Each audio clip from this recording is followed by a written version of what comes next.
I had a buyer last year who turned down a home listed at $380K and bought one listed at $420K instead. Their monthly payment, $280 lower. I'm going to show you exactly how that happened and why it changes everything about how you should be shopping for a home in 2026. So how does this happen? How does a more expensive home cost less per month? It comes down to one thing most buyers completely ignore when they're searching: the monthly payment. The buyer didn't find a trick or a loophole. They just stopped shopping by price and started shopping by payment. And in 2026, with interest rates, insurance costs, property taxes all shifting, that distinction matters more than ever. Monthly payments determine affordability, not the price. So in this video, I'm going to break down exactly why monthly payments matter most in 2026, how to compare homes the right way, and then show you where the biggest payment advantages are hiding in today's market, including one of the most buyers are completely filtering out before they even look. How rates affect monthly payments.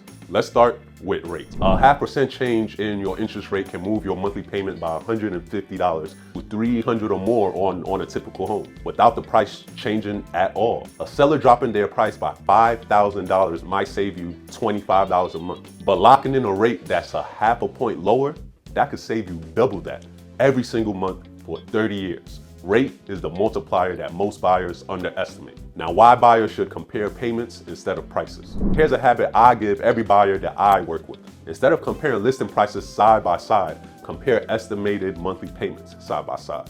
Run the actual numbers: principals, interest, taxes, insurance, HOA if there's one. Two homes that look $30,000 apart in price might cost you the same per month, or the cheaper on paper might actually cost you more. The listing price is the headline. The monthly payment is the real story. How taxes, insurance, and HOA fees shape affordability. This is the one that surprises people the most. I've seen buyers fall in love with the home, run the mortgage number, feel great, and then find out that the property taxes are $800 a month, or the HOA is $600, or the insurance in that zip code just bumped because of a weather risk. Suddenly, that affordable home is $1,200 a month more than budgeted. Before you get attached to any property, get the full PITI, principals, interest, taxes, and insurance, plus HOA. That is your real number. Why some higher price homes can be more affordable and where to find them. Now here is the part that most buyers never see coming. And it's exactly what happened with my buyer at the top of this video. A home priced $50,000 higher doesn't automatically mean a higher payment. Right now, new construction builders are not dropping prices. They protect their community comps. Instead, they're buying down your interest rate. A builder might cover the cost to drop the rate from 7% down to 5%, which can reduce your monthly payment by $300 to $400 without touching the price. This is why the $420K new build beat the $380K resale. This is a pattern I see over and over. A buyer sets their search to max out at $380K. Every new construction community in their area starts at $400K, so it never shows up. They spend months on resales, making offers, losing in competition, dealing with inspection surprises on older homes. The entire time, there were brand new homes nearby with builder rate buydowns, closing cost contributions, free upgrades worth $15K to $30K that would have fit comfortably within their actual monthly budget. The filter was set to price. The answer was in payment.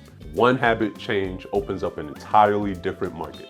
How buyers can calculate a smart 2026 monthly target and apply it to new construction. Here is the simple framework. Start with your gross monthly income. Most lenders want your total housing payment, that's PITI plus HOA, to stay at or below 28 to 31% of that number. So if you earn $8,000 a month, your target payment range is roughly $2,200 to $2,500. Once you have that number, don't just search by price. Reach out to a new construction specialist and ask, what communities have active builder incentives right now? What does a payment look like with a rate buy down included? You might find that your $2,400 monthly target comfortably fits a $420K new build you never would have clicked on. That is your real search range, not what the bank pre-approved you for, but what actually fits your life. And if you want me to run those numbers on a specific community in our market, drop the name in the comments and I'll walk you through. The buyers winning in 2026 are not the ones chasing the lowest price. They're the ones who understand their real monthly number. and then use it to find opportunities everyone else is scrolling right past. Have you looked at new construction yet? Or have you been filtering it out because of the list price? Tell me where you're at. And if you want me to run a side-by-side payment comparison on a new build versus a resale in our market, just ask. I do these all the time and I'm happy to share the numbers.